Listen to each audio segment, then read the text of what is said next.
नंद किशोर गुर्जर ने कहा है कि पैगंबर मोहम्मद शाकाहारी थे। सवाल ये है कि इस्लामी किताबों में क्या जिक्र किया गया है कि मोहम्मद साहब के खान पान पर क्या लिखा गया है, और उस समय के हालात और अरब की इकोलॉजी के हिसाब से रिसर्चर मतलब ये बताएं कि मोहम्मद साहब क्या और क्यों खाते थे। देखिए, जहाँ तक नंदकिशोर जी के बयान की बात है तो सबसे पहली बात तो ये कि उनके बयान पर फोकस नहीं करना चाहिए और उनके बयान की इस संदर्भ में, इस कॉन्टेक्स्ट में कोई वैल्यू नहीं करती। उसकी वजह यह है कि उन्होंने ना ही प्रॉफेट मोहम्मद की बायोग्राफी पढ़ी है और ना ही उन्होंने किसी रेफरेंस से ये बात कही है। मोहम्मद साहब सल्लल्लाहु अलैहि वसल्लम जो हमारे प्रॉफेट हैं, वो पूरी दुनिया की वाहिद एक ऐसी पर्सनालिटी है जिसका सोना, उठना, बैठना, खाना, पीना, उनकी ज़िंदगी का एक एक पल रिकॉर्डेड है। और इस तरह से रिकॉर्डेड है कि पूरी चैन जो चली है कि किसने किससे बयान किया, किसने किसको बताया, इस बीच में एक एक शख्स की बायोग्राफी भी हमारे यहाँ ऑन रिकॉर्ड मौजूद है हिस्ट्री में। अगर एक शख्स उसमें से कोई भी चैन में ऐसा आता है जिसने कभी ज़िंदगी में झूठ बोला हो, धोखा दिया हो, तो उसका जो नरेशन है उसको अनऑथेंटिक बता दिया जाता है। इसलिए बग़ैर रेफरेंस के मोहम्मद साहब के सिलसिले में कोई बात कहना ये अपने आप में एक चुटकुला हो सकता है, लतीफ़ा हो सकता है। उसकी हमारे नज़दीक कोई हैसियत और कोई अहमियत नहीं है और उस पर बात भी नहीं करना चाहिए। अलबत्ता आप मीडिया पर्सन हैं, आपने हमसे सवाल पूछा है कि मोहम्मद साहब क्या खाते थे।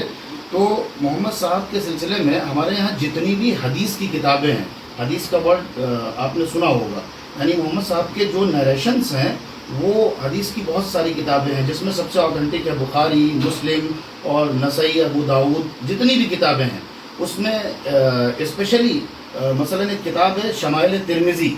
इमाम तिरमिज़ी ने हुजूर सल्लल्लाहु अलैहि वसल्लम क्या खाते थे, कैसे रहते थे, कैसे हंसते थे, कैसे खड़े होते थे, कैसे बैठते थे, वो सारी चीज़ें उसमें बहुत ऑथेंटिसिटी के साथ बयान कर दी गई हैं। अब उसमें मसलन ये किताब है शमाइल तिरमिज़ी, आप इसे देख सकते हैं।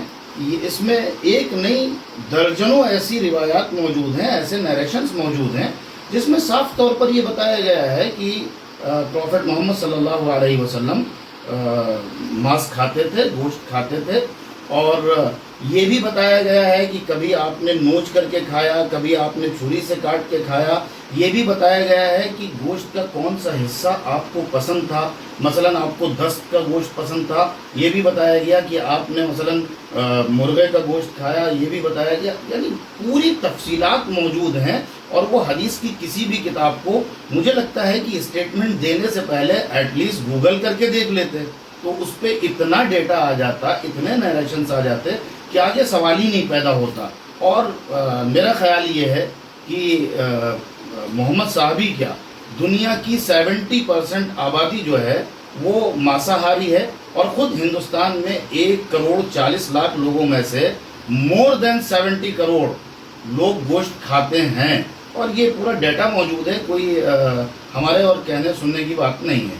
और जहाँ तक अरब का सवाल आपने पूछा, तो अरब में मोस्टली जिन ग़िज़ाओं का ज़िक्र मिलता है हिस्ट्री में, इस्लाम के आने से पहले यानी आज से 1450 साल पहले, वो खजूर, दूध और मांस, ये तीन वहाँ की बेसिक ग़िज़ाएँ थी जिस पे वो पूरी आबादी निर्भर करती थी। खजूर, दूध और पनीर का तस्करा मिलता है, सत्तू का तस्करा मिलता है और उसमें ख़ास तौर पर ऊँट और भेड़ का तस्करा मिलता है। सर, क्या आप किताब में कहीं पे जहाँ पे लिखा गया है उसको आप बता सकते हैं कि उस किताब में क्या लिखा गया है कि मोहम्मद साहब के खान पान के बारे में कहाँ पर क्या लिखा गया है, उसमें क्या जिक्र किया गया है? मैंने आपको बताया, इसमें मसलन इस तरह की रिवायत है कि आप सल्लल्लाहु अलैहि वसल्लम के पास गोश्त लाया गया, आपने उसमें से गोश्त खाया।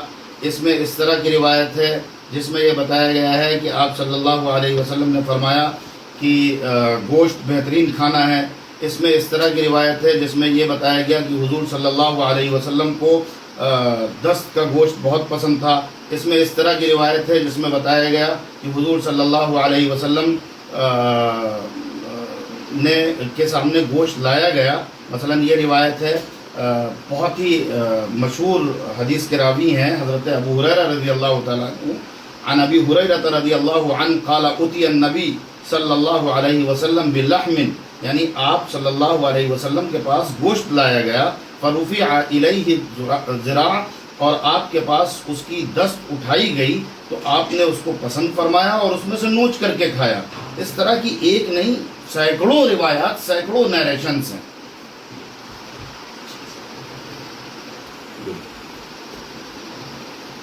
ایک